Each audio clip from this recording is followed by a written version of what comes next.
Now again, the overall theme of our class is political centralization, and the question before us is how do these very scattered kingdoms become Europe later on? How do they formulate their nation states and centralize into kingdoms and nation states? And you know, these concepts of monarchy and so forth are very important towards that. The French Parliament, as it says on page 335, is very weak. It is dominated by the nobility. It is dominated by the king. It does not pass its own laws until 1789, and it is mostly a natural center, as it says on page 335, for aristocratic and popular resistance to royal authority. So there is a lot of tension in French society in this period, and one of the problems with absolutist monarchy is that of a budget. Louis does not have enough sources of revenue because the Parliament doesn't have enough sources of revenue. He doesn't use them for that reason, so that is going to be the eventual undermining of the French monarchy, is that financial instability, which means instability of the state. The rest of chapter 13 turns to Eastern Europe and looks at the situation over there. Poland is different from most of the rest of Eastern Europe in the sense that they are unable to establish a viable centralized government. And one of the situations with political centralization is if you don't centralize your state is weak, and therefore your state is subject to domination from outside, to conquest. Now, we see three strong dynasties emerging as we go over into Western and Eastern Europe, and these are Austria. The Catholic Habsburg monarchy controls that. Russia, the Romanov dynasty of the Tsars until 1917 has ruled Russia for 400-something years. And there's also Prussia, which is right on the Polish border. And Prussia is a German-speaking kingdom. Remember, there's no Germany until 1871. So the Prussians are very strong, and we will look at how they organize their empire. First of all, let's look at Poland. The Polish monarchy is elective. There was more democracy in Poland in this period than there were in most other places. Most of the Polish monarchs were foreigners.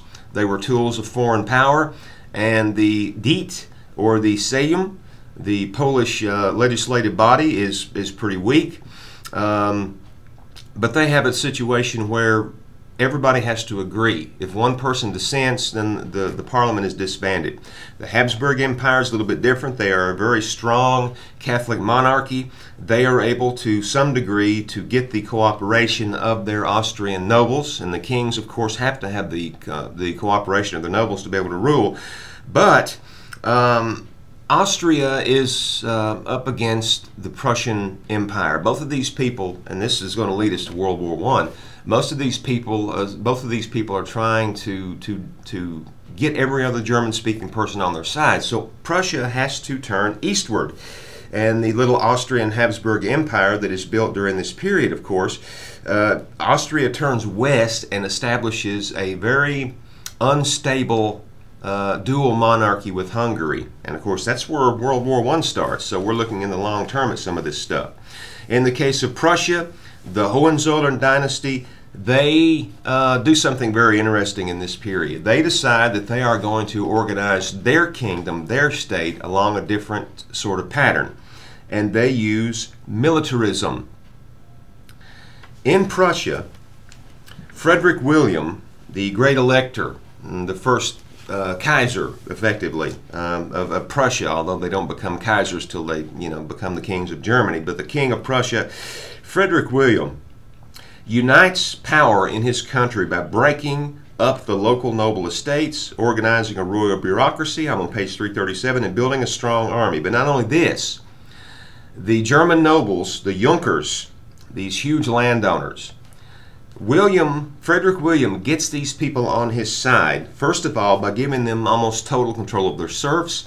Second of all, by allowing them to have a monopoly on the state bureaucracy. And third of all, by allowing them to have a monopoly on the officer corps of the Prussian army. These are the von, the Vons, von Hohenzollern, von Bismarck. These kind of people are what we're talking about. So from that point onwards, Prussia organizes itself according to the ideas of the military. It becomes a top-down military state. It becomes a little army. even the postman, everybody wears a military uniform. Little boys, when you go to a toy store, you buy them a toy rifle, you buy them a little military uniform, and they march around, being little soldiers. Everybody wants to be in the military. Everybody wants to be in the sort of the National Guard, the Prussian equivalent to a National Guard. So they decide to use militarism to crystallize their rule and their control, and that becomes another model in some extent. Now, of course, it's going to have a lot of fateful consequences for Germany later, when the Prussians are the people who organized Germany, and then they militarized the whole of Germany. And then we turn to Russia and see that the Romanov dynasty is the most absolutist monarchy. Peter the Great decides to protect his kingdom from Western European domination by forcing modernization from above.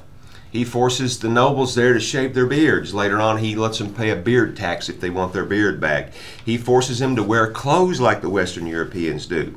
He wants to construct a Baltic fleet and build up a navy. So clearly, here's an example of a ruler looking at Western Europe and saying, what are these people doing over there that they're getting so much wealth and power? How are they doing it? So Peter goes over there anonymously, looks around, takes notes, comes back, and gets everybody in Russia to go along with this modernization from above. This is certainly not the last time that we're going to see this happen. So read the rest of chapter 13 and see how that Peter did that. Lastly, we turn to the Ottoman Empire, which was actually the largest and stable political entity to arise in or near Europe following the collapse of the Roman Empire. And they actually have more religious tolerance than anybody else anywhere. Christians and Jews are allowed to live protected in the Ottoman Empire in their own little communities called millets on page 342. They are known as dhimmis, and they are tolerated by law. They're not seen as equal to Muslims, so they're not allowed to serve in the army or the bureaucracy or anything like that. But the Jews who were kicked out of England and Spain, they go to the Ottoman Empire and seek refuge in tolerance and live in peace and in without persecution in the Ottoman Empire when they can't live anywhere else. But of course, the Ottoman Empire is going to fail to modernize, and modernization becomes one of the main themes of this period. You have to centralize your state, you have to modernize your state, or you are going to go into decline and you are going to weaken, and you are going to be subject to military conquest and takeover by these growing and very powerful Western European states. And that is going to be the case in our class. We're going to discuss these concepts all the way up through the Second World War and onwards. So that is chapter 13, a very important set of concepts that we will certainly refer to. So when we look up into chapter 14, start reading that, and I'll post lectures on that later on this afternoon or tonight. We are going to look at the scientific revolution and some of the ideas behind these modernization schemes, and look at how scientifically Western Europe is catching up and bypassing other people. And we will also look in detail at the political philosophies, especially, of course, of John Locke, and we'll look at the concept of rights and natural laws. All that stuff is in chapter 14, along with the scientific revolution. So keep that in mind as you begin to read chapter 14, and then I will post my lecture sort of helping you tie it all together.